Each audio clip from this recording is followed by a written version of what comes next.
Alors bonjour à tous, bienvenue. Alors nous allons commencer par remercier de leur présence.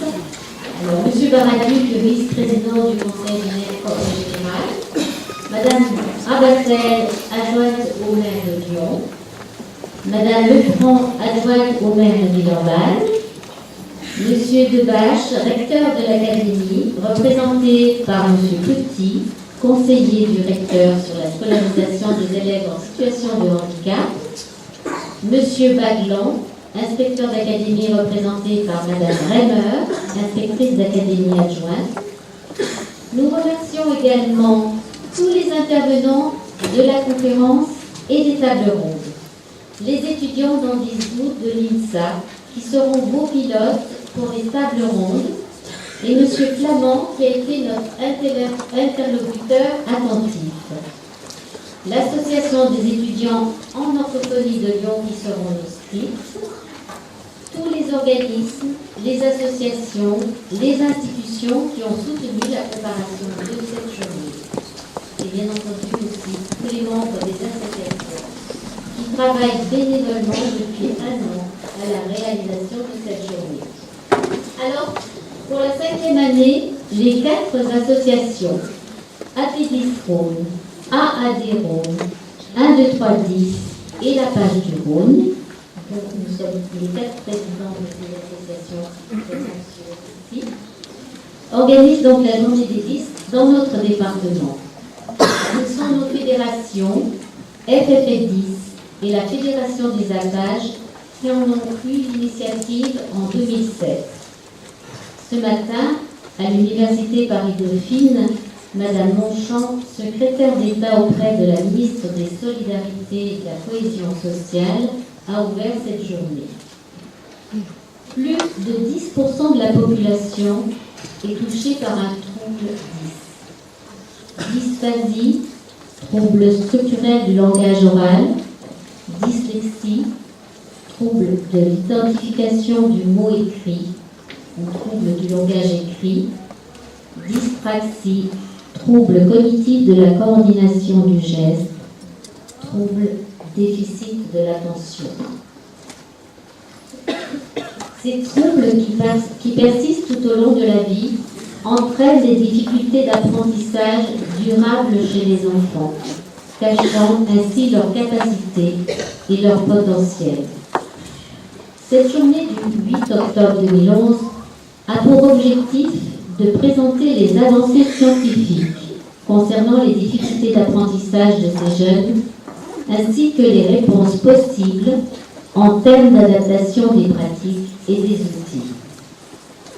Nous proposons une conférence et 6 tables rondes dont les thèmes porteront sur le dépistage et le diagnostic, la vie quotidienne et les loisirs, l'adaptation, aménagement scolaire et aménagement pour le passage des examens, rééducation et soins, le dossier MDPH des démarches administratives, le parcours scolaire et après. Ces tables rondes réuniront les témoignages de familles et professionnels. Et cette journée se terminera par un moment convivial où nous pourrons échanger différemment. Au fil des années, notre collectif associatif, pas à pas, a créé des liens avec les professionnels de la santé, de l'éducation nationale, du médico-social, du monde du travail et des pouvoirs publics, ce qui a permis l'amélioration de la situation de ces enfants et de ces adultes. La situation des enfants a commencé à s'améliorer. Mais qu'en est-il pour les adolescents et les adultes? Aujourd'hui, nous sommes tous conscients des insuffisances. Nous avons encore du chemin à faire. Dans nos associations, nous nous sommes engagés pour que chacun, avec sa différence, ait une place reconnue et devienne un citoyen à part entière. Cette pleine citoyenneté s'acquiert de haute lutte pour l'accès à l'école, à la formation, au monde du travail et à tous les domaines de la vie. Et pourtant, nous connaissons tous les vecteurs indispensables à l'émergence de toutes ces compétences ignorées. Nous devons porter un autre regard sur l'autre, croiser les regards, améliorer la communication entre partenaires, accélérer les formations, booster l'innovation et la création en interdisciplinarité pour rassembler toutes nos connaissances. Ainsi, nous pourrons démultiplier notre potentiel, pas seulement pour les 10, mais pour le bénéfice de tous. Pour les plus fragiles d'entre nous, nous devons faire simplement appliquer la loi du 11 février 2005 pour l'égalité des droits et des chances, la participation et la citoyenneté des personnes en situation de handicap. Nos associations sont les porte-paroles de nos adhérents et les représentent auprès des institutions. Rejoignez-nous, vous augmenterez ainsi notre représentativité. Faisons avancer notre démocratie. Nous sommes les fourmis de l'ombre qui tissons du lien social. Ensemble, édifions une société plus humaine et solidaire. Je vous remercie.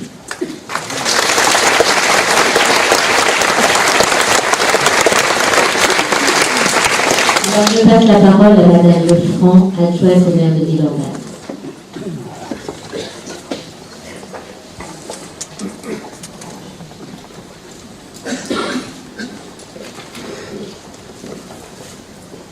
Bonjour à toutes et à tous. Je suis heureuse en tant qu'adjointe en charge du handicap, de l'accessibilité et de la promotion de la santé, d'accueillir sur le territoire de Villeurbanne cette 5e journée des 10. Elle nous amènera à encore mieux connaître ces troubles qui sont à l'origine de beaucoup de difficultés d'insertion d'enfants dans leur cursus scolaire par exemple, mais aussi d'adultes tout au long de leur vie. Je souhaite tout d'abord remercier les 4 associations organisatrices, à Pétis-Rhône, à Adé-Rhône, 1, 2, 3, 10 et la Page, Rhône, ainsi que l'inspection académique de Rhône. Je remercie également l'INSA pour la mise à disposition de ces locaux, et puis pour la politique très active qu'elle mène en matière d'accessibilité et de handicap à travers la mission de M. Louis Flamand. Permettez-moi de mettre en avant aujourd'hui le travail du service de santé scolaire qui est à Villeurbanne, comme à Lyon, un service municipal. Nous sommes à peu près une dizaine de villes en France dans ce cas, dont l'activité se réalise donc de la grande section de maternelle à la classe de CM2. Les 3 médecins et les 13 infirmières du service participent au développement de l'accueil des enfants porteurs de handicap dans les écoles dites ordinaires, mais également au développement d'un dépistage précoce et d'une prise en charge et en compte adaptée. L'équipe participe en lien avec les professeurs d'école référents à la préparation des projets personnalisés de scolarisation présentés à la maison départementale des personnes handicapées et elle est présente dans les équipes de suivi. Pour la période scolaire 2009-2010, je n'ai pas les plus récents chiffres, 24% des enfants concernés par un projet personnalisé de scolarisation sur Villeurbanne avaient un trouble cognitif. 24% un trouble psychologique, 14% un trouble du comportement, 14% un trouble de l'apprentissage, 15% une déficience physique ou sensorielle et 9% relevaient d'autres problématiques. Ces chiffres montrent le poids des troubles cognitifs et toute l'importance d'une meilleure connaissance de ceux-ci par tous. Ainsi, une formation sur les troubles des apprentissages a eu lieu il y a une quinzaine de jours, je crois, pour l'ensemble du service municipal de santé scolaire, grâce à l'implication des médecins scolaires, mais aussi, et je les remercie ici, des docteurs Suarez, Boukou et Mazouka. Ces temps de formation, comme l'organisation de cette journée, sont indispensables pour permettre à tous de jouer leur rôle dans l'accompagnement des enfants dans leur parcours scolaire et plus largement dans leur parcours de vie. Cette journée 10 prend d'autre part tout son sens dans le cadre plus global du programme Ville et Handicap engagé par la ville de Villeurbanne. Notre volonté politique est celle d'être une ville inclusive, solidaire, capable d'accueillir chacun, quelles que soient les différences. Pour ce faire, la ville a initié un projet de mise en accessibilité de son patrimoine et bien évidemment les groupes scolaires de Villeurbanne ont été ciblés en priorité. Néanmoins, si l'accessibilité physique de l'environnement bâti est une condition nécessaire à la participation et à la citoyenneté des personnes handicapées, elle n'est cependant pas suffisante. C'est pourquoi ce programme comprend des actions sur d'autres domaines essentiels de notre vie à tous, correspondant à des compétences de la ville. L'accès à l'emploi, avec fin 2010 plus de 7% de travailleurs handicapés au sein des effectifs de notre commune, l'accès aux structures de petite enfance, aux activités sportives ou culturelles, à la communication et à bien d'autres encore. Et si la ville se doit d'être porteuse de cette volonté politique, elle ne peut faire évoluer les façons d'être, de penser et d'agir seule. Elle le fait avec les personnes concernées et les associations qui les représentent, en prenant appui sur leurs besoins, certes, mais avant tout sur leur expertise. Une journée comme celle-ci est donc essentielle et prend tout son sens à travers les échanges qui auront lieu. Je vous remercie et vous souhaite un excellent travail.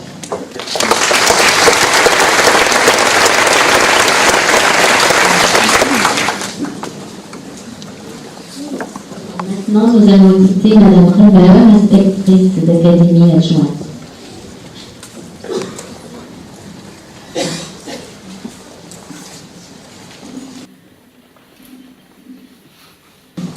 Mesdames et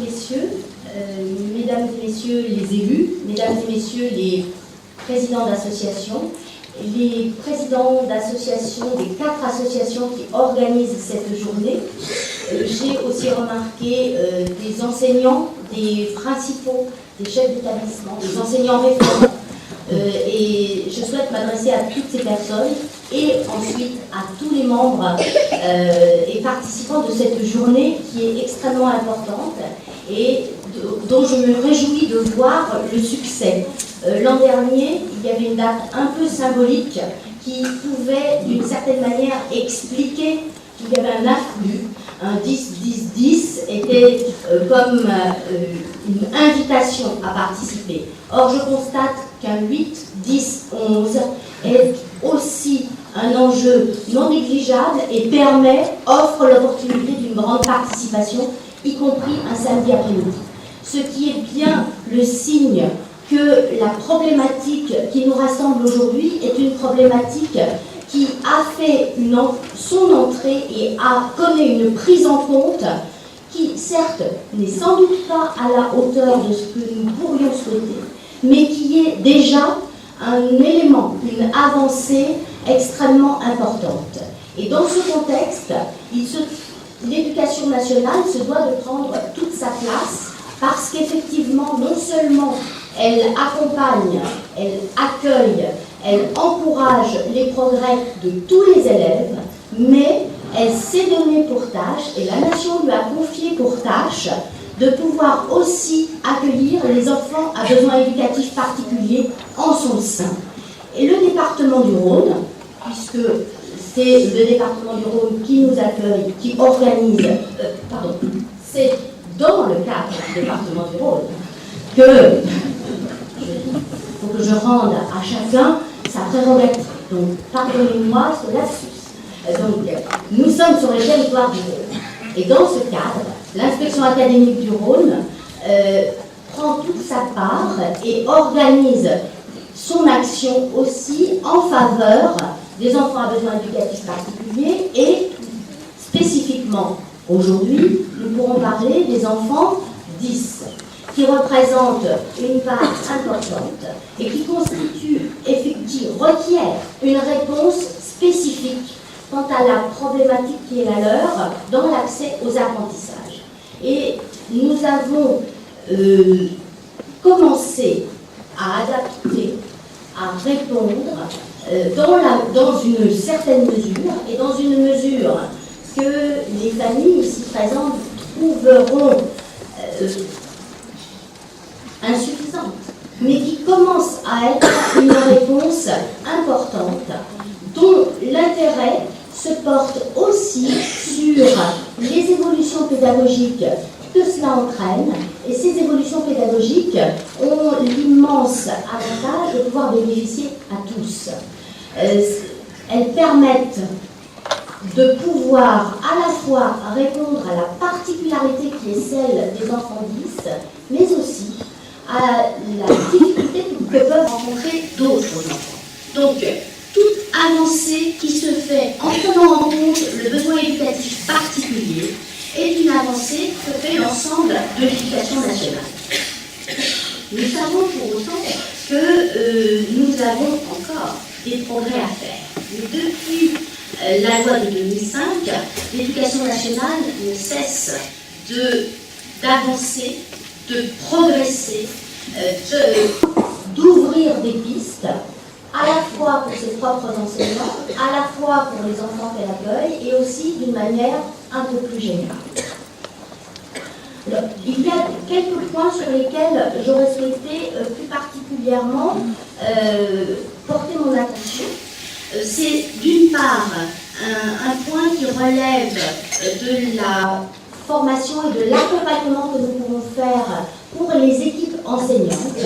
Et le département du Rhône met en place un certain nombre d'actions, à la fois des actions qui sont des formations sur le plan d'initiative locale, mais le département du Rhône s'inscrit aussi plus globalement dans l'ensemble de la politique ministérielle, et nous avons des formations à destination de nos enseignants qui sont d'initiative nationale, que nous accueillons sur le territoire rhodanien.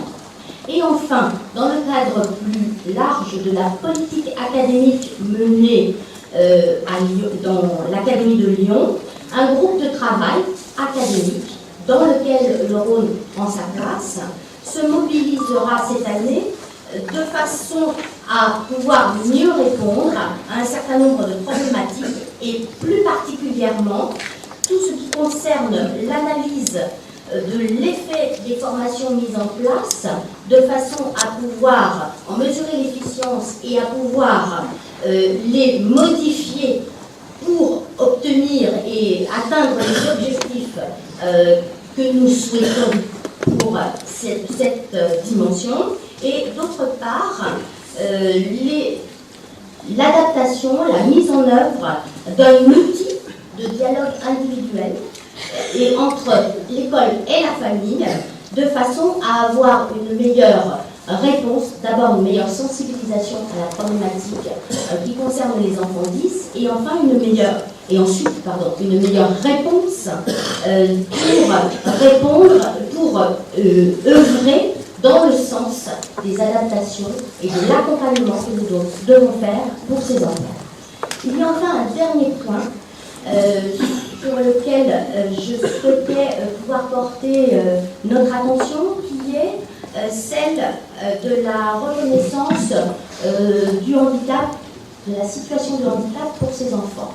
Nous avons à la fois des enfants qui possèdent la reconnaissance du handicap et d'autres qui ne l'ont pas, ou qui, pour lesquels la MDPH n'a pas prononcé de notification. Et dans cette, nous avons donc des réponses qui sont d'ordre différent. Et le point d'attention qui m'interpelle, moi, c'est celui de la reconnaissance et du fait que le travail de reconnaissance du handicap fait franchir à l'enfant la porte du handicap. Donc, m'interroge, moi, je sais les aménagements que nous pouvons avoir, je sais les recherches qui sont faites pour mieux répondre dans le cadre du handicap. Je souligne simplement que cette réponse-là est une réponse importante et extrêmement recherchée, mais que pour les enfants qui n'obtiennent pas cette reconnaissance, l'école met en place toutes ses forces de mettre en place, contribue à travailler sur la réponse pédagogique qui est celle que nous sommes en devoir et que nous sommes en qualité de professionnels à même d'apporter. Donc nous avons et nous cherchons à répondre de cette façon. Enfin, je dirais que l'éducation nationale, qui est une grande maison, a conscience aussi qu'elle a fait des progrès, mais qu'elle n'a pas atteint elle n'a pas atteint totalement l'objectif et qu'il reste encore, ce que je voulais dire tout simplement, c'est qu'il reste encore des projets à faire, des progrès à faire, que nous avons des projets et que nous pouvons progresser de cette façon. Et une journée comme celle que vous avez organisée aujourd'hui, avec la qualité des intervenants que vous avez invités et qui ont répondu à votre invitation, est à même aussi d'apporter un éclairage qui est indispensable pour que les réponses que vous attendez et les réponses apportées par l'institution Éducation nationale puissent aussi être éclairées et avancées. Je vous souhaite une bonne journée de travail, une bonne journée d'échange. Je ne doute pas de sa qualité et je vous remercie.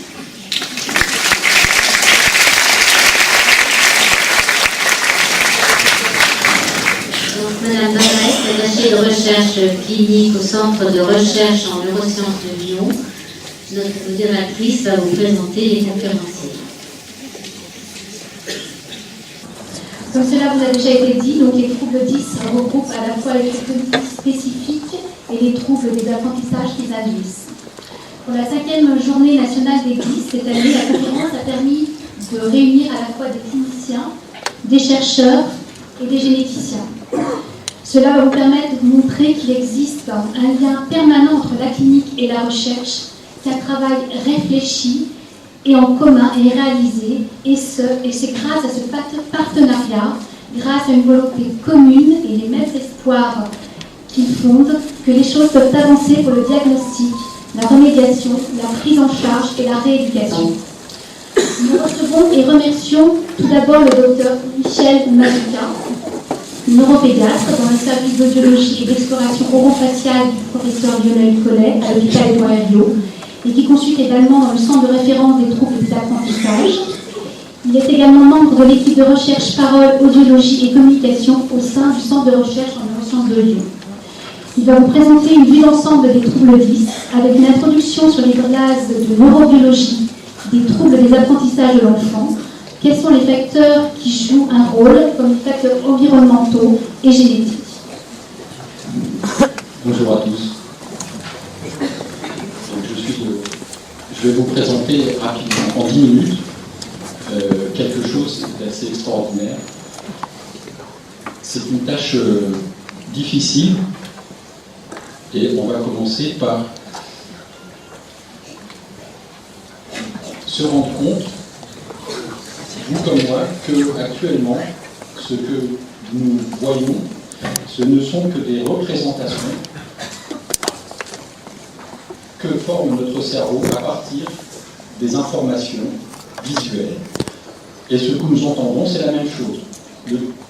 Le cerveau perçoit à travers les organes des sens des informations qu'il reconstitue pour former ces zones, pour former des images ou des sons qui ont un sens.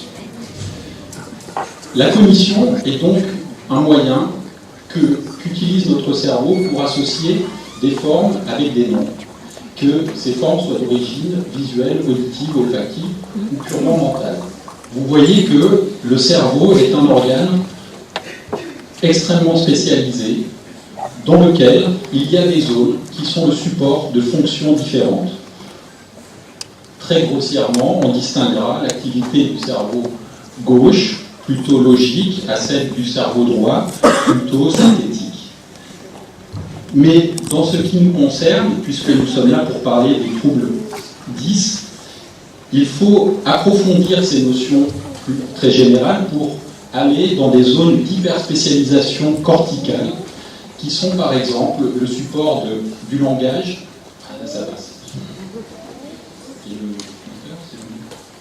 Le support du langage, le support de la compréhension des mots parlés, qui sont des zones corticales extrêmement différenciées sur lesquelles ces fonctions se greffent. On voit que le langage est une fonction innée. L'acquisition du langage écrit est une fonction plus complexe que l'on doit acquérir. Et cette fonction est supportée sur une zone très proche de celle de la compréhension des mots parlés. Ce n'est pas un hasard, c'est simplement parce que le stock d'informations nécessaires pour associer des sons et des formes doit se faire à proximité de là où les sons et les formes sont stockés. De la même façon, les progrès de l'imagerie médicale nous permettent également de voir sur quelle zone du cerveau sont supportées les fonctions comme le calcul symbolique ou le calcul non symbolique. On voit qu'il y a une différenciation corticale extrêmement complexe et fine et raffinée. Voici, sur cette diapositive, quelques exemples de problèmes liés à des anomalies de spécialisation corticale. Ce sont des mots un peu compliqués, qui sont bien souvent de racines grecques, mais qui désignent les choses précises, qui sont des fonctions cognitives. Les agnosies sont des troubles de la reconnaissance des choses, que ce soit le plus souvent sur le plan de ce que l'on voit. Il y a beaucoup de gens qui ont des agnosies sans savoir.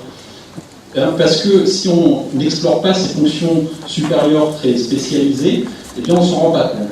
L'agnosie est une incapacité à reconnaître des mélodies. Il y a des gens qui ont ce type de problème. Alors c'est pas très incompatible avec la vie de tous les jours, mais c'est quand même quelque chose de particulier. La dyscalculie, les troubles du calcul, la dyslexie, que vous connaissez, la prosopoagnosie, la capacité à reconnaître, à mettre un nom sur un visage. Et enfin, il y a un dernier lot de troubles qu'on appelle les synesthésies, qui ne sont pas des défauts, mais des anomalies d'hyperspécialisation dans lesquelles, eh bien, lorsque l'on va indiquer à un sujet un son, il va y associer non pas le son, mais il va associer au son aussi une couleur qu'il va voir. Et donc, la stimulation auditive va entraîner une stimulation visuelle, ce qui n'est pas normal. Voici sur ces schémas, les moyens que je vais utiliser pour vous expliquer comment ça marche. Voilà ici un réseau de neurones complexes qu'on visualise chez un enfant alors que son cortex n'est pas encore bien différencié. Ici, c'est le même réseau qui s'est différencié en deux cortex, en deux réseaux fonctionnels qui ont des fonctions différentes. Le bleu nous permet de reconnaître les choses que l'on voit et le jaune nous permet d'associer des noms à des sons.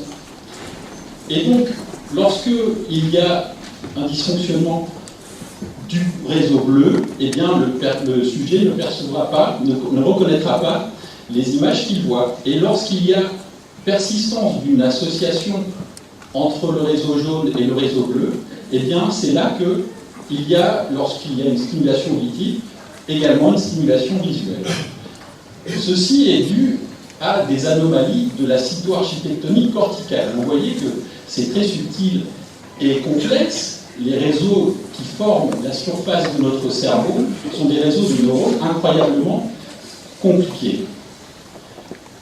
Et ces réseaux se forment au fur et à mesure de la maturation du cerveau chez l'enfant, enfin plutôt avant la naissance de l'enfant, à partir de la 25e semaine de grossesse, il va y avoir une prolifération importante des neurones qui vont migrer sur des fibres radiaires pour former cette architecture très subtile du cortex.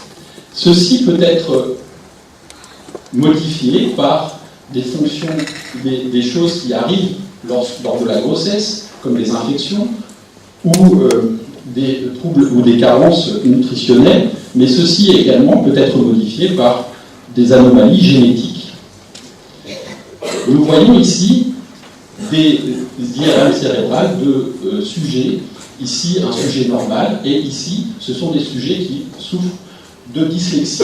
On voit que l'organisation normale du cerveau, avec la substance blanche du cortex, avec les neurones qui s'y trouvent, et on remarque que chez ce sujet dyslexique, il y a des anomalies très petites de formation du cortex qui sont à l'origine de son trouble de compréhension du langage écrit. Et de la même façon, ici, ce sont des anomalies qui sont plus visibles. Ce sont ces petits chapeaux de saucisse-là qu'il y a à l'intérieur des ventricules, qui sont des anomalies de migration corticale de neurones. Et voilà à quoi la science nous amène à découvrir que, eh bien, on peut reproduire ces anomalies de migration de neurones dans des animaux de façon à pouvoir les étudier, à mieux comprendre quels sont les problèmes à l'origine de ces troubles. Et donc, c'est le génie génétique qui nous a permis d'effectuer cela, mais on est arrivé là parce qu'on a pu étudier, grâce à nos confrères, avec nos confrères généticiens, eh bien, on a pu étudier des familles informatiques qui nous ont permis d'identifier les gènes en cause. Il y a plusieurs types, un nombre de types de gènes responsables des anomalies, par exemple comme la dyslexie. C'est une des pathologies les plus étudiées, et elles sont toutes responsables de troubles de la migration des neurones. Le neurone, c'est une structure complexe, mais l'intérieur, le fonctionnement de la cellule, en fait, ce sont ces éclairages-là que nous permettent d'avoir ces connaissances en génétique sur la biologie cellulaire. Alors, je ne vais pas vous raconter ce qui se passe là-dedans, on en a pour des heures. Toujours est-il que ce sont des choses, des mécanismes très complexes et compliqués qui sont à l'origine de ces troubles de migration neurologique. Mais par la connaissance de ces anomalies, par l'identification des gènes et des protéines responsables, eh bien, on peut arriver à trouver d'autres gènes, des protéines responsables, et améliorer nos connaissances. Ainsi, il faut bien comprendre que la médecine et la recherche nous permettent de mieux comprendre les troubles, d'effectuer des recherches plus approfondies et d'élargir le champ de nos connaissances, mais également nous permettent de mettre en œuvre des champs d'application, en particulier d'attirer notre attention sur l'importance du dépistage de ces troubles et l'intérêt des rééducations spécifiques qui permettent de contourner ces problèmes congénitaux. Voilà pour terminer.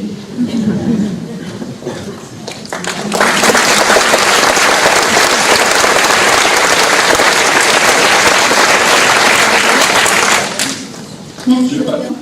Il y a le docteur Lestat qui va parler, avoir une approche beaucoup plus génétique de ces troubles 10.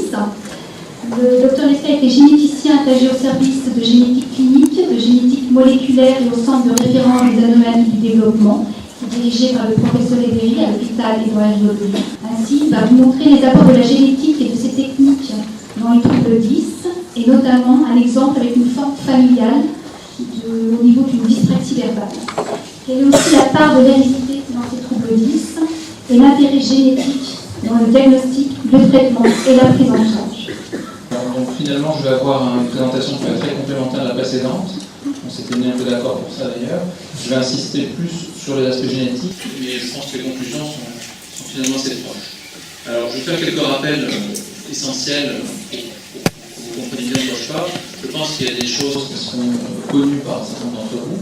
Il y a beaucoup de personnes jeunes dans la salle en particulier qui ont voir certains aspects au cours de leur scolarité.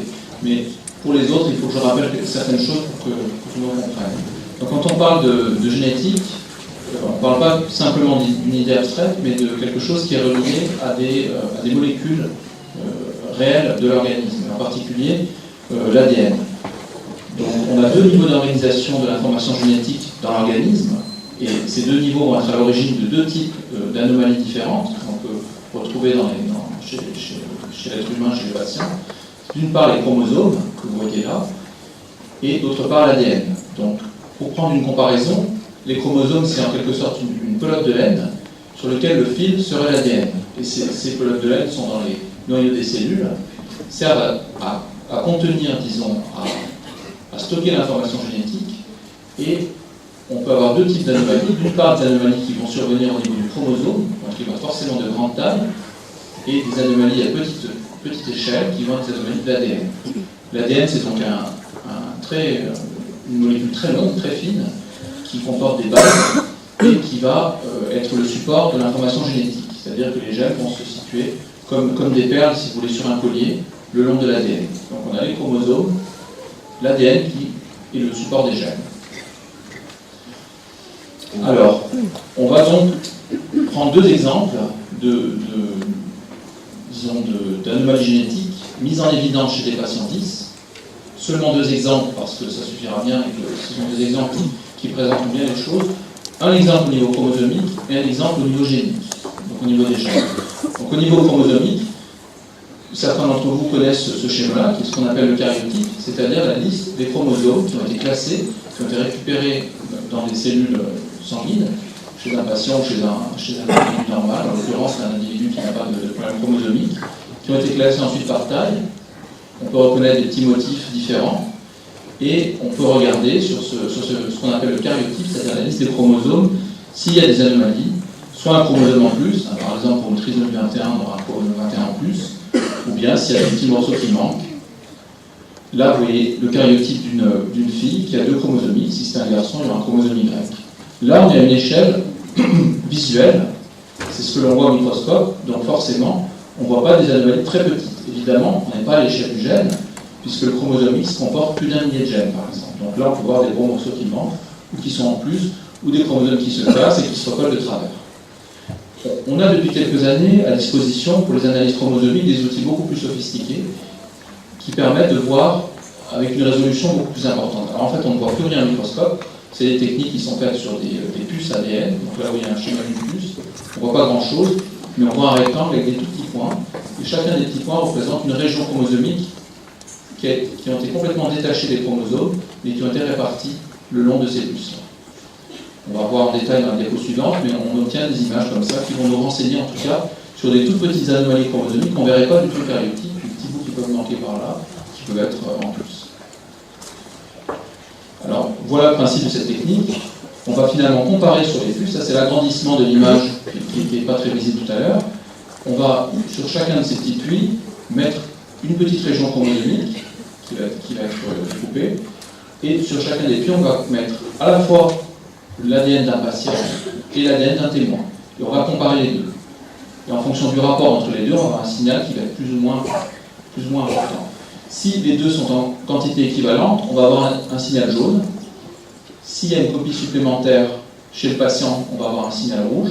Et s'il y a une copie en moins chez le patient, comme c'est le cas là par exemple, on va avoir un signal vert. Évidemment, on ne va pas le lire comme ça, parce que c'est cette image-là, on va pas lire ça comme ça. Ça va être analysé par des systèmes informatiques, et on va avoir un résultat qui va se présenter un peu comme ça. On va voir plus en détail la diapo suivante, qui est le cas du premier cas dont je vais vous parler. On va voir là le schéma du chromosome, et là c'est plus une photo comme tout à l'heure, c'est vraiment un schéma symbolique. Et on va voir la région qui a été hybridée sur la puce ADN. On va voir que chez ce patient-là, il va manquer toute une partie du chromosome 5. Donc ça c'est un patient qui avait une dyspraxie verbale, mais qui avait également d'autres problèmes, mais chez lequel le premier symptôme était la dyspraxie verbale, et on a pu mettre en évidence chez ce patient une anomalie chromosomique d'assez grande taille du chromosome 5. On peut également, avec cette technique-là, mettre en évidence des toutes petites anomalies qui seraient beaucoup plus petites. Donc, on peut mettre en évidence certaines anomalies chromosomiques chez certains patients, et en particulier chez certains patients. Deuxième exemple dont je vais vous parler, c'est un exemple tout à fait intéressant, à la fois par sa rareté, et en même temps par, finalement, les connaissances qu'il a permis d'apporter. Donc, c'est également un exemple de dyspraxie verbale. C'est l'exemple le plus intéressant. Vous voyez là la représentation schématique d'une famille où vous avez donc les petits ronds sont des femmes, les carrés sont des hommes. Ce sont les schémas qu'on fait en consultation génétique pour essayer de comprendre un petit peu comment les maladies ou les troubles se répartissent dans les familles. Et vous avez en noir les personnes qui avaient la dyspraxie verbale. Et vous voyez que là, il y a beaucoup de gens qui ont une dyspraxie verbale, qui a une transmission familiale très importante, verticale, d'une génération à l'autre. Et à peu près, statistiquement, on a une transmission de la maladie par un parent à la moitié de ses enfants, environ la moitié. Et pour nous, ça correspond à ce qu'on appelle une hérédité autosomique dominante. C'est un modèle tout à fait particulier. Et là, c'est vraiment une famille exceptionnelle. Il n'y a pas beaucoup de familles qui se présentent de cette manière-là. C'est même la seule, je présente, qui a été décrite. Donc, c'est une famille américaine qui a été étudiée par des équipes médicales américaines dans les années 90. Et le fait d'avoir pu comparer l'ADN chez les patients et chez les sujets sains de la famille, les personnes qui n'étaient pas dyspraxiques, a pu permettre de faire une étude génétique et de mettre en évidence une région, la liaison entre la dyspraxie dans cette famille et une région du chromosome 7. Donc c'est un résultat très intéressant, mais jusque-là, ces chercheurs n'étaient pas beaucoup plus avancés, parce que cette région-là, elle comportait une centaine de gènes. Donc, après savoir lequel était impliqué dans la maladie dans cette famille, ce n'était pas très simple. Mais ils ont eu beaucoup plus de chance, puisqu'ils ont eu également un patient qui n'appartenait pas du tout à cette famille, qui avait exactement les mêmes troubles que les patients de cette famille, et qui avait une anomalie chromosomique. Pour le coup, lui, il avait une anomalie chromosomique, comme je vous ai montré tout à l'heure. Il avait une petite délétion d'un chromosome, qui, comme par hasard, était juste dans cette région-là. Ils ont recoupé les deux données et se sont dit, probablement, ce gène-là, un gène qui s'appelle FOXP2, est probablement impliqué dans la dyspraxie verbale. Ils ont fait un séquençage de l'ADN dans cette famille au niveau de ce gène-là, et ils ont trouvé une mutation. Donc, par ces deux aspects-là, ils ont pu confirmer, évidemment, effectivement, la responsabilité du gène FOXP2 dans la dyspraxie verbale.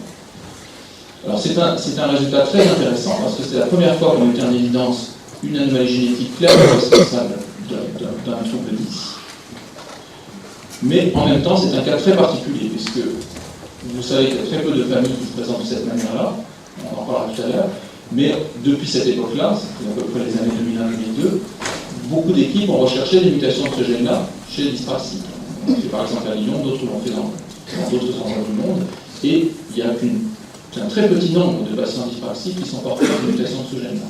Donc ça reste un cas vraiment exceptionnel, ça n'explique pas la majorité des dyspraxies, bien évidemment, mais ça a eu des conséquences à la fois intéressantes pour ces familles, mais également pour, comme l'a dit le Dr Mazzuca tout à l'heure, pour les connaissances en général, parce que jusqu'à quelques années, on connaissait très mal les aspects biologiques du langage. Et la découverte de cette famille, de ce gène, a permis d'ouvrir une première fenêtre vers la compréhension de ces mécanismes-là. En particulier, on s'est rendu compte, en étudiant ensuite ce gène-là, qu'il était exprimé dans le cerveau et qu'il intervenait dans la régulation d'autres gènes. Donc, il a un rôle très important dans la mise en place des structures du langage. On ne connaît pas encore très bien comment ça se passe, comment fonctionnent ces autres gènes, mais ça a permis déjà d'ouvrir une première fenêtre vers cette compréhension. Et comme l'a montré le Dr Mazzuca, lorsqu'on identifie des gènes impliqués dans des pathologies humaines, il est important qu'on puisse regarder le fonctionnement de ces gènes chez l'animal. Il y a différents modèles animaux. Les modèles que je présentais tout à l'heure étaient plutôt des modèles murins, de souris. Mais dans le cas de ce gène FOXP2, un modèle très intéressant a été fait parce qu'évidemment, ce n'est pas très simple d'étudier un gène qui est impliqué dans le langage chez l'animal, puisque le langage est propre à l'espèce humaine, mais ils ont pu mettre en place un modèle très intéressant. Ce sont des oiseaux chez lesquels on a inactivé le gène FOXP2 dans des régions cérébrales qui interviennent dans le langage, et on a pu observer qu'il y avait une anomalie de leur langage. C'est une espèce d'oiseau, diamant mandarin, qui a la particularité d'avoir un langage très évolué, très mélodique, et d'imiter des oiseaux plus âgés. Donc il y a un petit peu un comportement comme chez nous. Et ces oiseaux-là, sur lesquels on avait lié ce gène, avaient une anomalie de l'imitation, et ensuite de la prononciation. Donc on voit que finalement un gène identifié dans un cas très particulier peut permettre d'apporter une ouverture vers la compréhension de mécanismes beaucoup plus généraux. Alors, l'exemple que je vous ai montré, c'est un cas unique, comme je vous l'ai déjà dit, parce que la plupart du temps, dans les familles de 10, on a une notion familiale assez fréquente. C'est-à-dire qu'on a souvent un enfant qui a 10, peut-être plusieurs, éventuellement un des parents, éventuellement un cousin, non. Mais les choses sont jamais aussi simples que dans la famille que je vous ai montré tout à l'heure.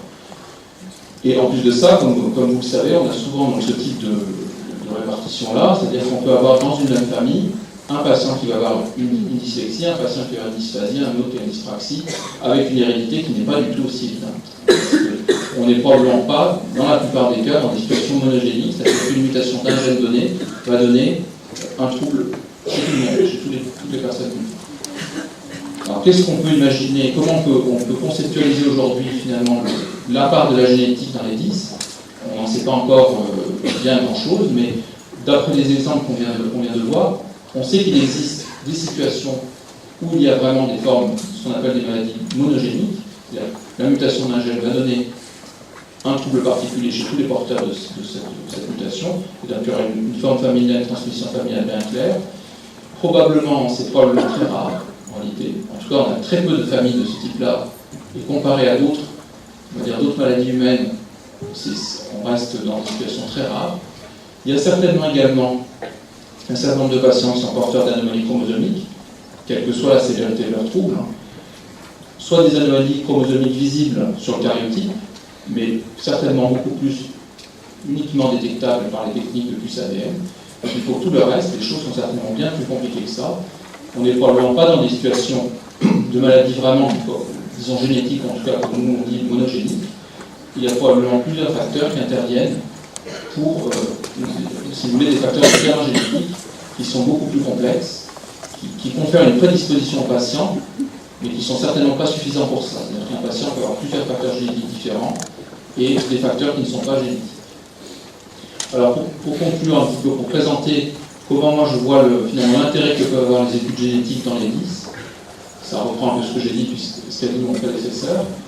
À la fois, il y a un intérêt clinique qui est pour l'instant assez limité, que j'ai représenté en bleu, et un intérêt de recherche. Sur le plan clinique, il peut y avoir dans certains cas un intérêt diagnostique. Pour l'instant, ça reste très limité. C'est des exemples que je vous ai montrés. Quelques anomalies chromosomiques, évidemment, il peut y avoir un intérêt ensuite pour la famille. Quelques familles particulières, comme la famille de la mutation de gène FOXP2, mais ça reste anecdotique. Dans la plupart des cas, on n'a pas beaucoup d'applications pour l'instant. Mais ça a un intérêt, en tout cas, dans la compréhension des troubles sur le plan clinique, puisque, d'une certaine manière, la dyspraxie verbale, moi je ne suis pas le spécialiste de cette question, mais pour ce que j'en ai compris, c'est que c'est un concept qui est très, très discuté au niveau international. Il y a des spécialistes qui considèrent que c'est un trouble, une entité vraiment à part entière, d'autres qui considèrent que c'est certainement une variation de dysphasie et de troubles moteurs. Mais l'identification du gène FOXP2 dans des familles, chez quelques patients qui avaient tous le même trouble, a vraiment permis de donner, de valider le concept de dyspraxie verbale. C'est-à-dire que réellement, chez ces patients qui ont la mutation de FOXP2, on ne peut pas nier le fait que cette dyspraxie verbale existe. Donc l'identification de ce gène a permis de définir cette entité. Et on peut imaginer que l'identification d'autres gènes permettra de se focaliser sur les troubles spécifiques des patients porteurs de cette mutation et finalement de disséquer petit à petit ces troubles qui restent encore très difficiles à caractériser, à différencier les uns des autres. Ça, c'est pour l'intérêt clinique. Et pour l'intérêt de recherche, comme vous l'avez vu, donc l'identification d'un gène, dans certains cas, y compris à partir d'une ou deux familles, si on a de la chance, si on a des familles qui sont particulièrement informatives, comme on a vu jusqu'à présent, peut permettre des avancées intéressantes, d'identifier un gène responsable du trouble chez certains patients, permettre de comprendre certains mécanismes à l'origine des 10. Évidemment, tous les mécanismes ne sont pas génétiques, ce ne sont pas des maladies qui sont uniquement génétiques, bien évidemment, mais l'identification de ces gènes permet également de comprendre comment fonctionne le cerveau normal, parce que finalement, à partir d'une seule famille, et d'un patient qui avait une anomalie chromosomique, on a pu comprendre, ouvrir une fenêtre sur la compréhension du fonctionnement du cerveau normal et du langage normal. Donc il y a également, finalement, à partir de l'étude de ces patients, on peut avoir des connaissances qui sont utiles pour l'ensemble de la société, d'une certaine manière. Voilà un petit peu comment moi je vois les choses. Ensuite, l'amélioration de ces connaissances, que ce soit sur le plan clinique ou sur le plan biologique, peut permettre d'adapter éventuellement les techniques de rééducation et puis peut-être, mais dans un avenir qui n'est pas immédiat, évidemment, de mettre en place des thérapeutiques. Voilà un petit peu ce que je voulais vous présenter et éventuellement discuter avec vous. Merci beaucoup. Donc, après avoir un petit peu montré ce qui était fait au niveau de la recherche clinique, biologique et génétique, nous allons maintenant, comme vous l'avez compris, aborder un petit peu la rééducation au niveau du retard de lecture, d'audiologie et des techniques audiovisuelles, avec l'implication du traitement auditif dans l'apprentissage de la lecture, le bilan d'audition centrale et les effets de rééducation de la lecture au moyen de techniques audiovisuelles. Pour cela, nous avons deux intervenants. Le professeur Hung Taiwan, qui est professeur des universités et praticien dans les services d'audiologie et d'exploration orofaciale de l'hôpital Édouard Herriot, au pavillon U, ainsi que le docteur Evelyne Veuillet, ingénieure de recherche dans le même service. Ensemble, nous animons une consultation du diagnostic des troubles de l'audition depuis 11 ans et sont membres du Centre de ressources en neurosciences de Lyon. Je vous remercie. Mesdames et messieurs, c'est un honneur pour nous d'intervenir aujourd'hui à cette journée sur les 10. Et je vais aujourd'hui, avec ma collègue Evelyne Veuillet, vous faire part un peu de notre expérience que nous avons acquis depuis déjà une douzaine d'années, que nous avons ouvert dans cette pédologie et l'exploration faciale au pavillon U à Édouard à Lyon. Cette consultation axée sur les troubles centraux de l'audition, consultation que nous menons en parallèle, en partenariat avec Michel Mazzucca, mon chef de clinique, et Dr. Gabriel Flores, qui est pédopsychiatre. Alors pourquoi, quel était le sens de notre intervention aujourd'hui, après l'introduction qu'a donnée Michel sur l'aspect cognitif des troubles 10, en introduisant les différents réseaux neuronaux qui interviennent dans la cognition, leur dysfonctionnement et les symptômes auxquels ce dysfonctionnement donne lieu, et puis après cette brillante approche en génétique qu'a fait Gaëtan, nous, notre angle d'attaque, il est axé donc sur l'audition. Vous allez tout de suite comprendre pourquoi. Notre but, c'est de diagnostiquer les troubles auditifs qui sont présents, co-présents avec un trouble des apprentissages chez l'enfant, proposer des rééducations qui sont aujourd'hui des techniques largement audiovisuelles. Ces techniques permettent à la fois d'améliorer, dans le cas qui nous intéresse plus précisément, qui est la dyslexie dans les scores de lecture, mais également le fonctionnement des voies auditives. Donc ma communication, elle va traiter de la plasticité et de la plasticité du système nerveux central, du système nerveux auditif, sous l'effet des techniques de rééducation actuelles. Alors, je vais suivre le plan suivant et essayer d'avoir les deux. On va débuter juste avec la définition des données épidémiologiques sur la dyslexie. Deuxièmement, je parlerai de la part des troubles du traitement auditif dans la dyslexie. Troisièmement, nous verrons, et c'est Madame Veuillet qui vous décrira comment diagnostiquer les troubles auditifs centraux. Et enfin, je ne dis pas la caméra, je ne vais pas tomber non plus, vous parler de l'effet des entraînements audiovisuels que nous avons testés à Édouard. Alors, définition et épidémiologie. Alors, je ne vais pas vous apprendre que la dyslexie est quelque chose qui est extrêmement fréquent, qui touche presque 10% des enfants dans la population générale et qui représente le plus fréquent des troubles des apprentissages chez l'enfant.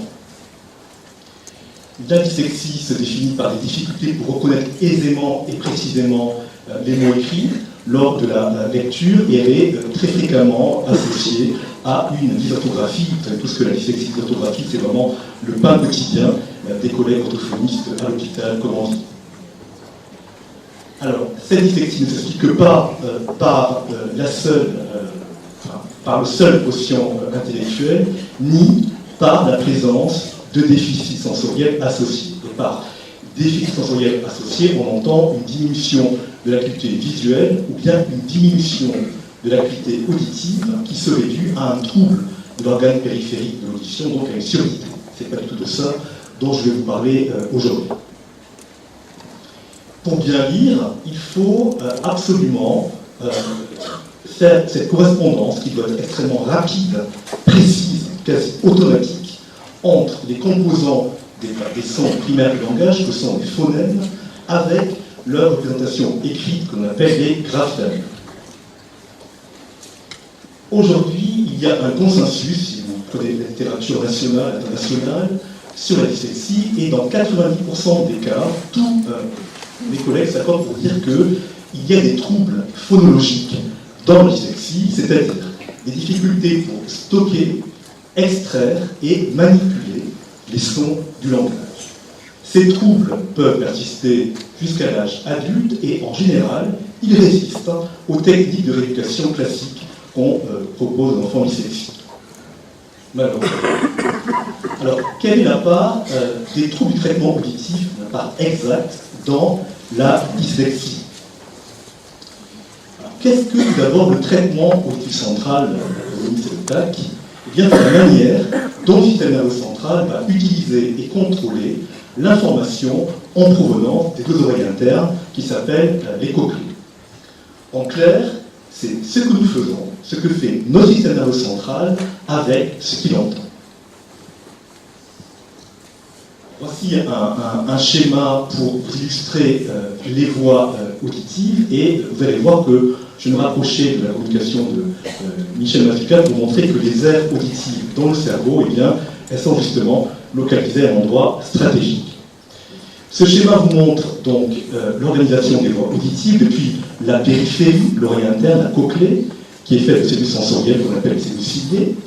Et depuis ces cellules ciliées, eh bien, il va y avoir des voies auditives qu'on appelle afférentes, qui sont ascendantes, donc qui partent de la périphérie pour aller vers les centres auditifs. Et le premier volet, eh bien, ce sont les noyaux cochléaires dans la partie basse du tronc cérébral, encore appelée la protubérance. À partir de là, les voies auditives, elles vont, comme d'ailleurs les voies visuelles, comme tout le système nerveux central, croiser la ligne médiane pour aller vers l'autre côté, vers une région qu'on appelle l'oblique supérieur. Et donc, lorsque je stimule par exemple ici l'oreille préférentiellement gauche des personnes qui font partie de l'assistance, eh bien c'est l'oreille droite, c'est leur cerveau gauche qui va être préférentiellement in fine activé. Puis ensuite on remonte un peu, on va arriver vers une région, l'hémisphère latéral, peu importe, une autre qui a beaucoup d'importance pour nous, les biologistes, qui s'appelle le colliculus inférieur, qui au passage est situé juste à proximité des centres de la vision. Et enfin, on va arriver au niveau du cortex auditif. Donc quand je vous parle là, à ce moment précis, eh bien, je vais stimuler votre cortex auditif, cortex également appelé cortex temporal. Mais ce qu'il faut savoir et bien comprendre, c'est que le corollaire de tout ça, c'est que le cortex auditif, en retour, il ne va pas rester, si j'en exprime ainsi, les bras croisés. Il va envoyer un contrôle, ce qu'on appelle en biologie un rétrocontrôle, qui part du cerveau pour aller justement vers la cochlée qu'il a stimulée au début de la journée. Donc ça, c'est les voies ascendantes. Et en vert, on vous a représenté ici ce qu'on appelle les voies auditives descendantes, également appelées voies efférentes, qui partent des régions corticales et sous-corticales pour aller, vous voyez ici ce schéma, si vous suivez le genre des flèches vertes, aller contrôler l'activité de ces cellules sensorielles à l'intérieur de la cochlée. Et la suite de notre topo va consister à vous montrer que par rapport à une population d'enfants normolecteurs, chez l'enfant qui présente des troubles des apprentissages, eh bien, ce contrôle descendant, efférent, ne fonctionne pas de la même manière que chez l'enfant normolecteur. Je voulais également vous dire, pour clore cette petite introduction anatomique, qu'au niveau du cerveau auditif, il va y avoir tout d'abord une région qu'on appelle le cortex auditif primaire, dont le principal rôle, c'est simplement de recevoir des informations acoustiques qui viennent de l'oreille interne, qui viennent de la cochlée, mais sans jamais les interpréter. Ça, c'est le rôle du cortex auditif primaire, et pour bien, en fait, le visualiser, c'est pas évident, parce que, à la différence de nos cousins des primates, des singes, pour voir le cortex auditif, eh bien, il va falloir mettre un petit écarteur, là, au niveau de ce sillon cortical, le soulever. Le cortex auditif primaire, il est en profondeur assez nue. Il est situé, ce cortex auditif primaire, à côté de régions cérébrales qui opèrent un traitement beaucoup plus complet, beaucoup plus sophistiqué, en particulier des sons. Il peut s'agir au niveau du cortex auditif secondaire gauche des sons du langage, et vous voyez que le cortex auditif primaire ici est situé à côté de cette région, l'aire de Wernicke, l'aire du langage dont nous parlait tout à l'heure le docteur Mazzucato, alors que dans le cortex auditif du côté droit, eh bien, le cortex secondaire, lui, est davantage impliqué dans la perception et la reconnaissance des sons musicaux. Si vous devez retenir quelque chose aujourd'hui, c'est simplement trivial comme classification. On peut d'ores et déjà dire que le cerveau gauche est surtout impliqué dans le traitement temporel des sons, dans l'enveloppe temporelle des sons du langage, alors que le cerveau droit, lui, est surtout impliqué dans le traitement fréquentiel, dans le traitement de la musique. Alors, quelles sont les conséquences d'un trouble du traitement du tige central? Alors que l'oreille interne fonctionne normalement, qu'il n'y a pas du tout de surdité, lorsque tes enfants ils vont chez l'ORL et qu'on a fait un audiogramme, eh bien, pour peu que l'ORL, le PTL, le médecin généraliste, a bien traité l'otite sévère de moyenne, qui est la cause principale de consultation chez le médecin généraliste, il va dire aux parents, eh bien, écoutez, moi, je ne dois rien écouter d'audition, l'audiogramme est parfaitement normal, votre enfant n'a pas de trouble auditif. C'est potentiellement une erreur assez sérieuse. En effet, il peut y avoir des perturbations très handicapantes, des composantes à la fois temporelles, fréquentielles et stéréophoniques, stéréophonique on entend l'audition des deux côtés, l'audition binaurale, chez ces enfants avec des troubles de traitement auditif central. C'est en tout cas comme ceci que a été défini le trouble de traitement auditif central par l'association américaine et britannique d'audiologie. Alors, quand doit-on justement suspecter chez un enfant en difficulté scolaire un trouble du traitement auditif central? Quand devez-vous le référer à un médecin audiologiste? Devant plusieurs symptômes. Tout d'abord, des difficultés de compréhension dans des conditions d'écoute qui sont réputées être des conditions difficiles. Lorsqu'il y a plusieurs locuteurs, lorsque l'environnement est bruyant ou réverbérant, un exemple typique, c'est la salle de classe. Deuxièmement, lorsque l'enfant va produire des réponses inappropriées dans une conversation. Lorsqu'il va faire fréquemment répéter quoi, etc.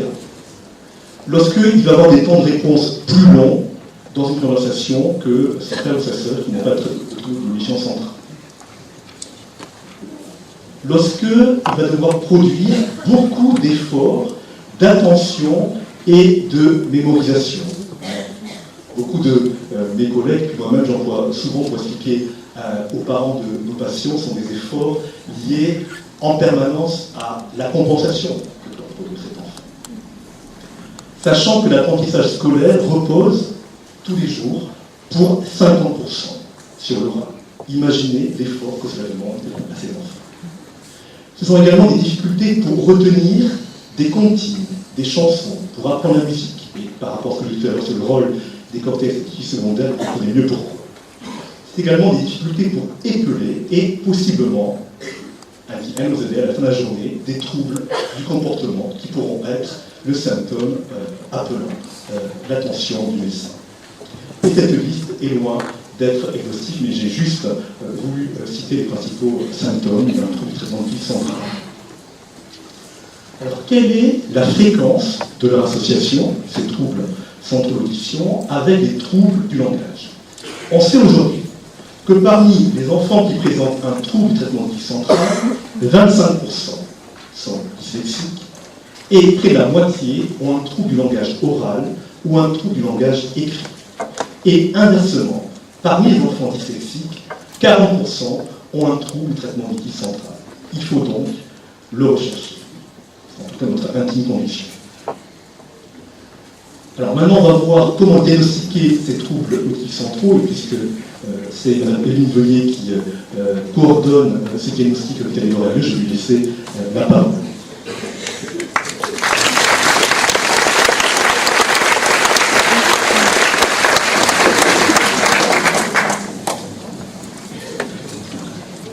Alors, je vais vous parler en fait des tests, des principaux tests que l'on peut faire pour diagnostiquer des problèmes de troubles du traitement auditif. Et dans le temps qui est imparti, on ne peut pas parler de tous les tests, donc on en a choisi 4.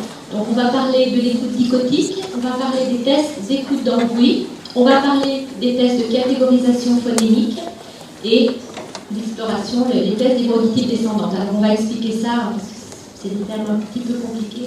Je vais essayer de vous expliquer en quoi ça consiste. Alors on va premièrement commencer par le test d'écoute dichotique, donc qui est fait de manière systématique quand on recherche un trouble de l'audition centrale, parce que le test d'écoute dichotique, c'est lui qui va permettre en particulier d'étudier la spécialisation hémisphérique dont le docteur Masuka vous a parlé il y a un instant et le professeur Moutaïwan vous a rappelé les voies auditives. Alors, dans un test d'écoute dichotique, qu'est-ce qu'on fait? En fait, le principe du test, c'est de faire écouter à l'enfant deux sons, deux signaux. Ici, on montre donc le signal bas qui est administré dans l'oreille droite, et en même temps, on va lui faire écouter le signal bas dans l'oreille gauche. Donc, c'est vraiment des signaux qui arrivent en même temps. Les voies auditives étaient croisées, donc l'information qui a été entendue dans l'oreille droite va être traitée au niveau de l'hémisphère gauche. On vous a dit tout à l'heure que l'hémisphère gauche il était spécialisé dans le traitement des signaux de parole. Et donc l'enfant va en premier, si justement les voies auditives fonctionnent bien, normalement, va répéter en premier le bas. Mais l'information qu'il a entendue à gauche, elle n'est pas perdue. Elle va, être traitée au niveau de l'hémisphère droit et pour être verbalisée, va devoir traverser une structure qu'on appelle ici le corps calleux, ce sont des fibres qui font la connexion entre notre hémisphère droit et notre hémisphère gauche.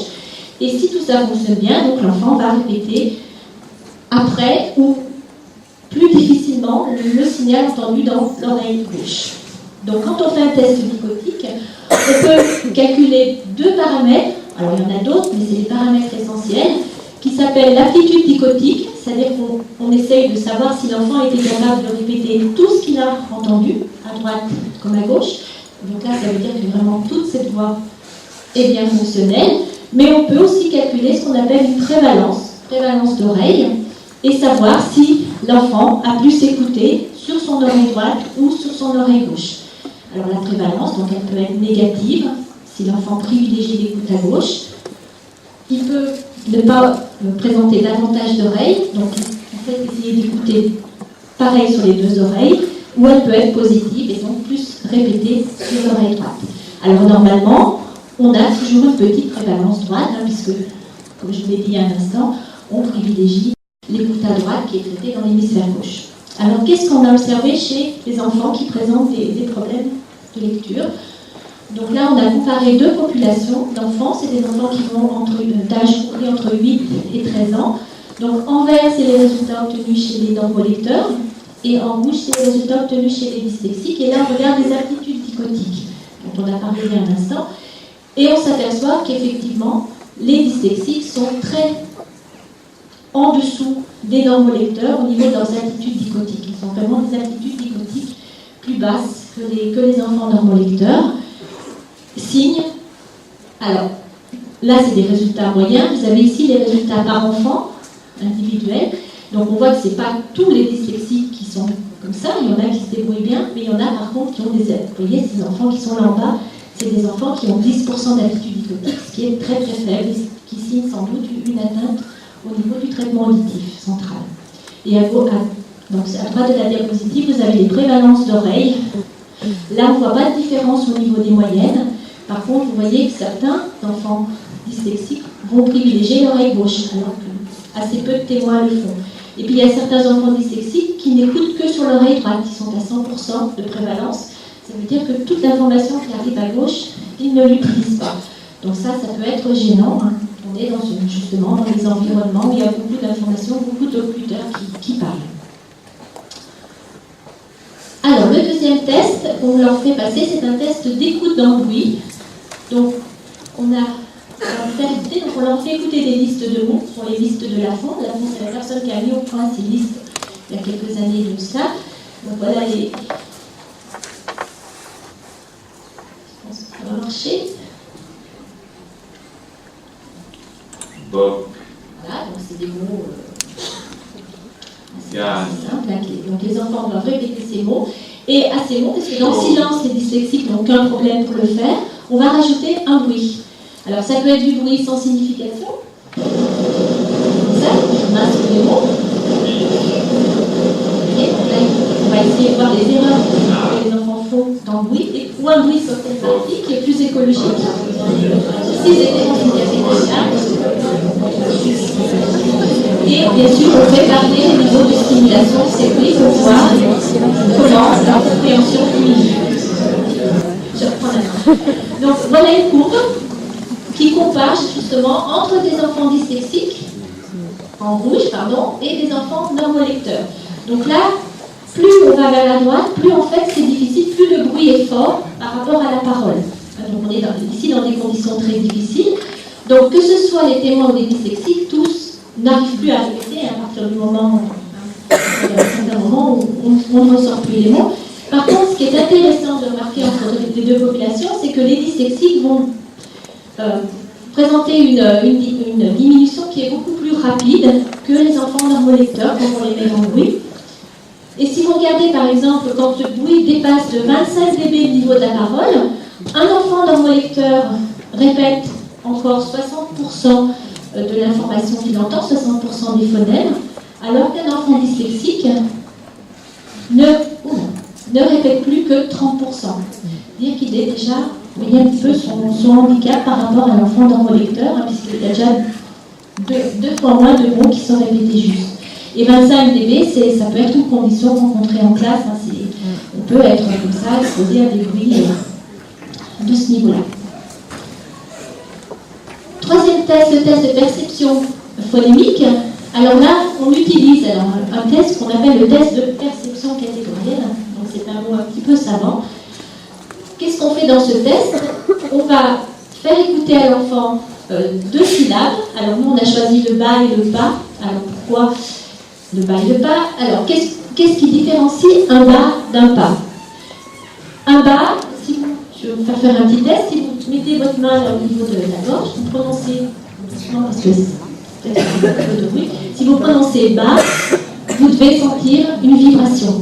Une petite vibration, c'est la vibration des cordes vocales, donc, qui correspond en fait à ce petit signal qui est ici.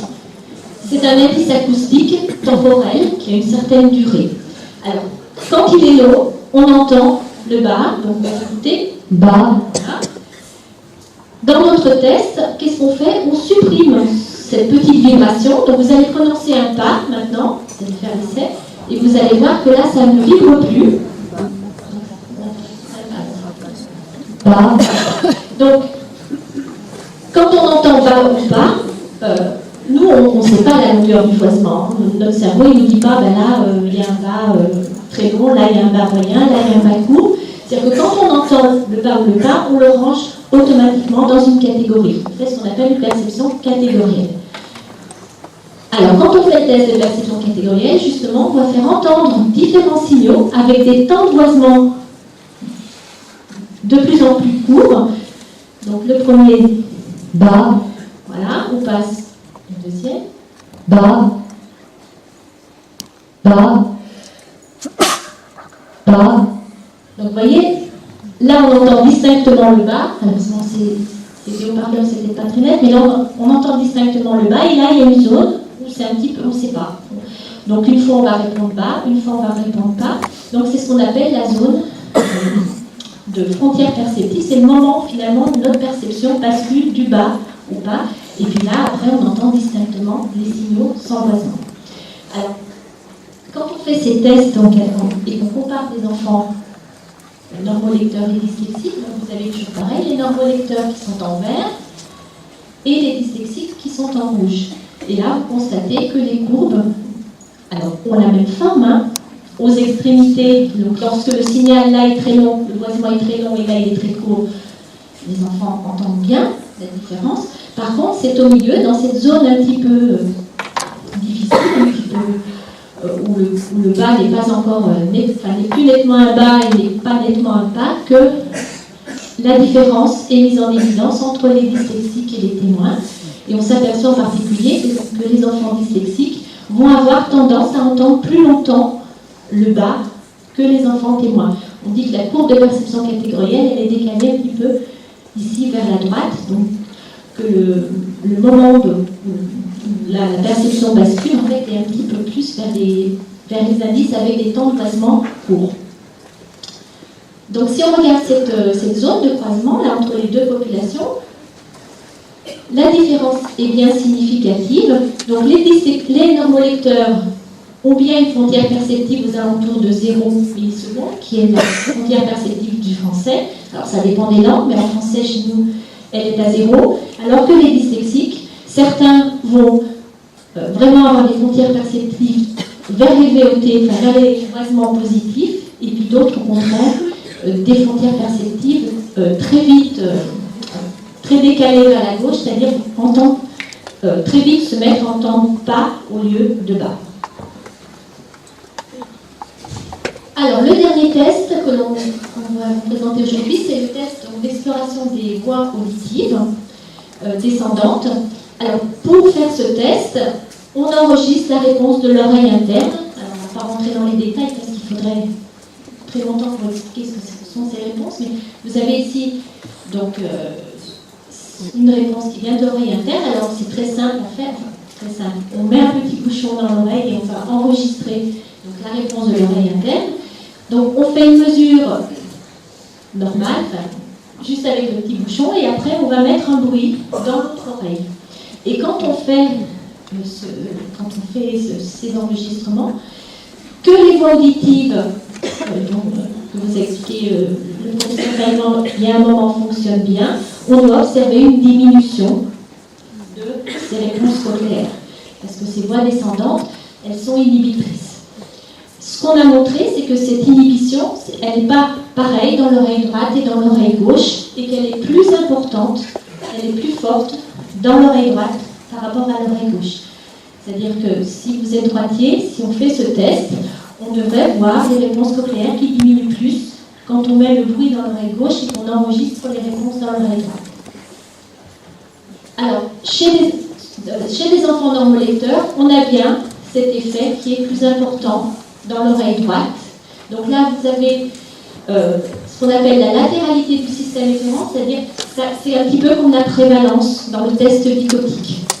Plus c'est en bas, plus ça veut dire que ces voies auditives fonctionnent bien à droite, et plus c'est vers le haut, plus ça veut dire qu'elles fonctionnent bien à gauche. Donc chez les normolecteurs, effectivement, elles fonctionnent mieux à droite. Par contre, chez les dyslexiques, quand on regarde cette latéralité, on s'aperçoit que les dyslexiques ont un système, des voies auditives descendantes plus fonctionnelles sur l'oreille gauche et que la différence est significative statistiquement entre les deux populations. Et on voit qu'il y a certains dyslexiques qui sont d'ailleurs avec un système très fonctionnel sur l'oreille gauche. Donc ça c'est sans doute lié à un trouble de spécialisation hémisphérique, puisque ces voies auditives, on vous l'a expliqué tout à l'heure, elles viennent du cortex auditif, donc ça signe sans doute une anomalie au niveau des cortex auditifs, de cette spécialisation hémisphérique. Voilà, alors voilà pour les tests qu'on fait passer. Maintenant, dans la dernière partie, on va vous parler d'une étude que l'on a faite d'entraînement audiovisuel. On a fait cette étude chez des enfants dyslexiques. Et donc, ce sont des enfants, donc on a eu 2 groupes d'enfants, de 9 enfants, d'âge compris entre 8 et 13 ans. Et ces enfants, on les a soumis à un entraînement audiovisuel qui est un système qui a été un système éducatif mis au point par Dano Boileau et Barbier, le logiciel Playon. Et on a pris un module de ce logiciel, en l'occurrence celui des paniers de basket.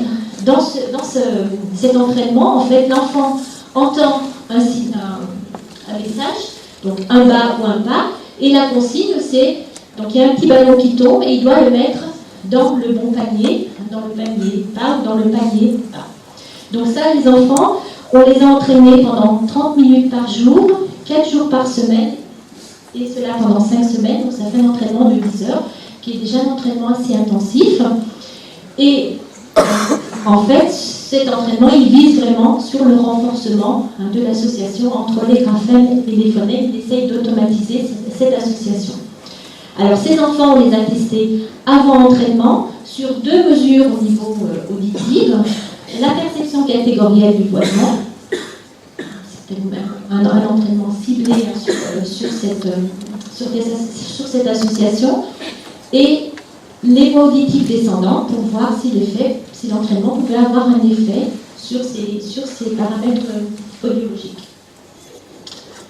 Donc voilà les résultats que l'on a pu obtenir. Donc vous avez ici à droite ce qui s'est passé chez un groupe de non-entraînés. Donc on avait deux groupes en parallèle.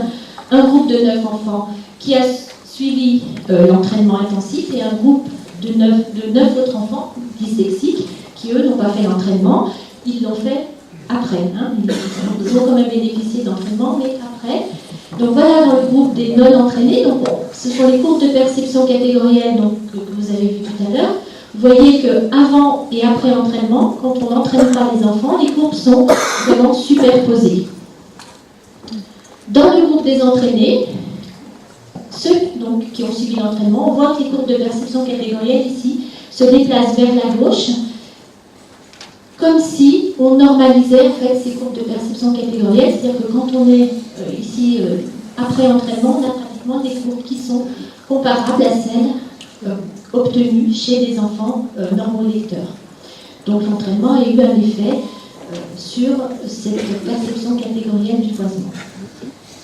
Alors, qu'est-ce qui s'est passé au niveau des voies auditives descendantes maintenant? Donc, on a fait le test que je vous ai expliqué tout à l'heure. Là, vous avez, alors on va regarder la latéralité, ces voies auditives descendantes. Donc, on retrouve ça c'est la valeur qu'on avait chez les normolecteurs. Chez les enfants dyslexiques, avant et après l'entraînement, cette latéralité n'a absolument pas bougé. Elle est strictement identique. Alors que chez les enfants qui ont été entraînés, en moyenne, c'est des moyennes que je vous présente, en moyenne, la latéralité est devenue un petit peu plus négative. On a l'impression qu'après l'entraînement, en fait, les entraînés rejoignent les normolecteurs.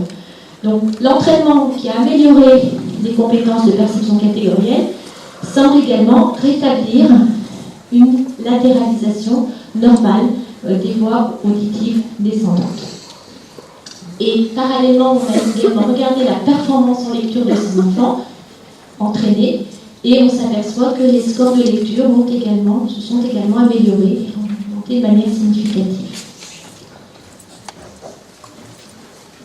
Alors, conclusion de cet exposé, on peut dire donc qu'il y a une association fréquente des troubles centraux de l'audition et des troubles des apprentissages de la lecture. Et nous, sur les tests que l'on fait, on voit que certains enfants dyslexiques ont des troubles centraux de l'audition. Le diagnostic donc, repose sur un bilan audiologique qui dure environ 2 heures. On reconvoque quelquefois les enfants quand certaines performances sont trop faibles pour un petit peu préciser le diagnostic. On voit qu'il existe des techniques de rééducation spécifiques qui pourraient améliorer à la fois la lecture et le fonctionnement des voies auditives. Donc il y a on a de l'espoir.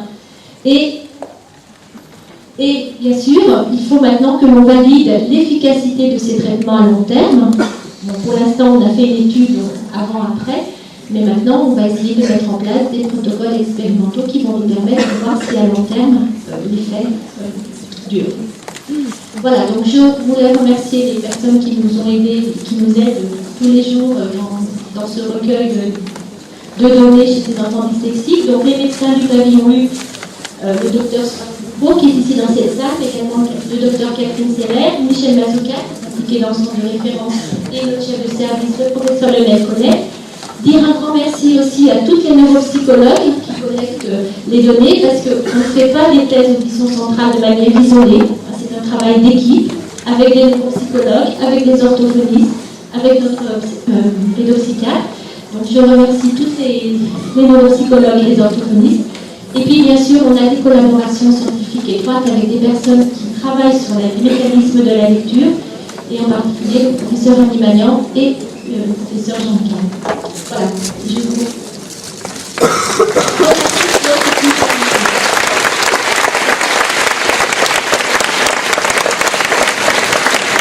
je prends à présent la parole pour remercier au nom des 4 associations les médecins qui nous ont accompagnés durant ce temps de conférence, que nous remercions vivement parce qu'ils nous ont ouvert très vite la porte. Nous avons rencontré Mme Marek lors de la semaine du cerveau et nous lui avons fait cette demande auquel tout le monde a répondu activement.